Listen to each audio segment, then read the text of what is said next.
يعني قوة صبر المرأة وتحملها مو مثل الرجل.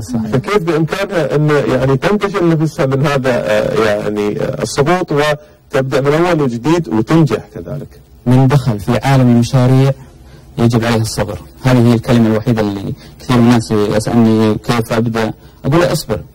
أي مشروع يبدي أو يبنيه الشخص يجب عليه أن يصبر عليه أقل شيء 5 سنوات ولا يتوقع أي ربح فيه. أعطيكم مثال، مشروع عبارة مثل الطفل. كيف تتوقع من طفل له أشهر، عمر أشهر، أن يمشي؟ يجب أن تربيه تراعيه في نفس الوقت ثم يبدأ خطوات المشي. هذه نفس طريقة المشاريع. اللي يدخل مشروع لازم يحط في باله 5 سنوات ما في ربح. هو بس مجرد بناء وفي عثرات. بعض المتابعين يمكن يقولون وايد 5 سنوات. هو واجد إذا كنت يعني حاب انك تستمر بفترة طويلة. 5 سنوات أنا ما أشوفها كثيرة. يعني اللي حاب انه مثلا يبني مشروع اليوم وبكره يربح، هذا بس مجرد يسميه وهج، يعني بس مجرد انه ممكن يعطيك ربح وتكون مبسوط، بس بعدين ما تعرف المنافس كيف راح يدخلك. حتى الشركات الكبيرة، نعم، يعني الشركات الكبيرة اللي تبدا يكون فيها مثلا مساهمين ما راح يعطونهم، يقول لك 5 سنوات ما في ربح، ارباحنا بالسالب. يعني بعد 5 سنوات تكون ارباحنا نت او على الصفر، يعني نبدا نربح بعد 5 سنوات. صحيح. فاللي حاب يدخل مشروع لابد يصبر، اللي مو حاب مستعجل عاد الله يعني.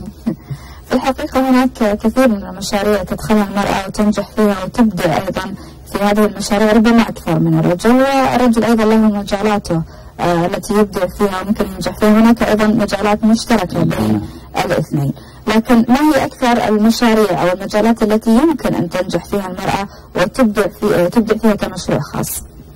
ما في أي يعني مثلا مشروع مرأة أو مشروع رجل. المرأة قد تنجح حتى في المقاولات، ممكن تنجح وتنجح أكثر من الرجل، يعني خاصة المشاريع ما في مشاريع مخصصة للرجل ومشاريع مخصصة للمرأة. لكن المرأة عندها فطرة أنها تنجح مثلا في المشاريع اللي تهتم بالأسرة. عندها مثلا المشاريع اللي تهتم بالأسرة وتهتم بالمرأة. بالنساء ربما. نعم بالنساء، بالمرأة والأسرة. هذه المشاريع تكون المرأة متألقة أكثر وسيدة الأعمال مثلا. لكن ممكن تنجح في المقاولات، تنجح في البناء، تنجح في أي مجال آخر. يعني ما في فرق بين الرجل والمرأة في المشاريع إطلاقا.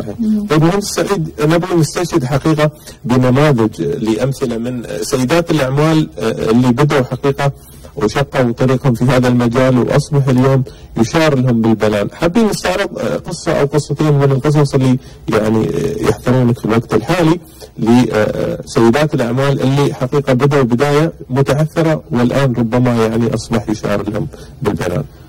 ما في قصص، ممكن ما تكون الأسماء موجودة، لكن أنا بشير إلى شخصيتين ممكن تكون معروفة. أول شخصية اللي هي السيدة لبنى العليان.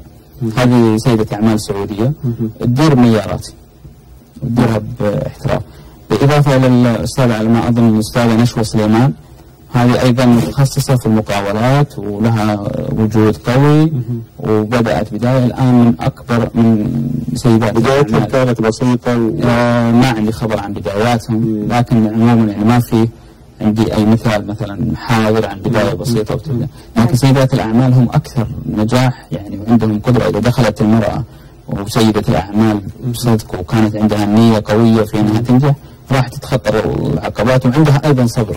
المرأة دائما تتحلى بالصبر أكثر يعني ممكن أنها تصل إلى النتيجة. عموما كل الشكر لك مهندس سعيد الماضي، مدرب وخبير مشاريع، حقيقة على هذه المعلومات التي يمكن أن تفيد أي سيدة أعمال أو أي سيدة حابة أنها تصبح مستقبلا سيدة أعمال متميزة وناجحة. شكرا لكم. شكرا لك. أكيد هذه دعوة يعني من المهندس إلى جميع من يشاهدنا من النساء تحديدا وحتى الرجال للبدء في مشاريع، ولكن بتدرج بدراسة فكرة بوجود مستشارين من الأصدقاء من الخبراء ممن لهم خبرة في هذا المجال حتى يبدون من الصفر مهندس سعيد ويصلون إن شاء الله إلى القمة العليا. أعتقد إلى هنا وصلنا إلى ختام برنامجنا وفقرات برنامجنا لهذه الليلة. نتمنى أن نكون قد استمتعنا أو أنتم تكونوا قد استمتعتم بمشاهدة فقرات برنامج أماسي واللي تبدأ يوميا حقيقة من الأحد يريم وحتى الخميس. هذا نتمنى مشاهدينا تواصلكم ويانا دائما وابدا، سواء كان خلال حلقتنا أو ما بعد حلقاتنا على مواقع التواصل الاجتماعي الفيسبوك وعلى تويتر. بكم في ختام هذه الحلقة تصبحون على الخير. مع السلامة.